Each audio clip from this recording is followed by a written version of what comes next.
আমি নিজেও একজন শহীদ সন্তানের মা, তাই আমি জানি একটি পরিবার যখন তার সন্তান হারায় তখন শুধু একজন মানুষ হারায় না, একটি স্বপ্ন হারায়, একটি ভবিষ্যৎ হারায়, একটি পরিবার তার আশ্রয় হারায়। তাই মাননীয় মন্ত্রীর কাছে আবেদন, জুলাই বিপ্লবের প্রায় 1400 শহীদের হত্যার বিচার খুবই ধীর গতিতে চলছে, বিচারকে ত্বরান্বিত করা হোক। সাথে সাথে অন্যান্য বিচার বহির্ভূত হত্যাকাণ্ড যেমন বিডিআর তথা পিলখানা হত্যাকাণ্ড, শাপলা চত্বর হত্যাকাণ্ড, সাগররুনি এবং আমাদের হাদি হত্যার বিচার ত্বরান্বিত করা হোক। আমাদের সবার প্রিয় শহীদ প্রেসিডেন্ট জিয়াউর রহমানের সুযোগ্য সন্তান মাননীয় প্রধানমন্ত্রী জনাব তারেক রহমান বলেছেন জুলাই সনদ অক্ষরে অক্ষরে বাস্তবায়ন করবেন। পুরো বাংলাদেশ তার দিকে তাকিয়ে আছে এই প্রতিশ্রুতির সত্যতা দেখার জন্য।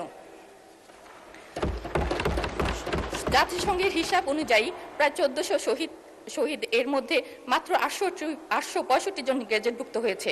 দীর্ঘদিনেও বাকি শহীদদের গ্যাজেট ভুক্ত করা হয়নি। এই জন্য বিশেষ টাস্কফোর্স তদন্ত কমিটি বা তদারকি সেল গঠন করা হোক। ডক্টর ইউনূস কর্তৃক প্রতিষ্ঠিত জুলাই বিপ্লবের শহীদ ও আহতদের সেবাদান কল্পে নির্মিত প্রতিষ্ঠান জুলাই ফাউন্ডেশন আজ মৃত্যু পায়।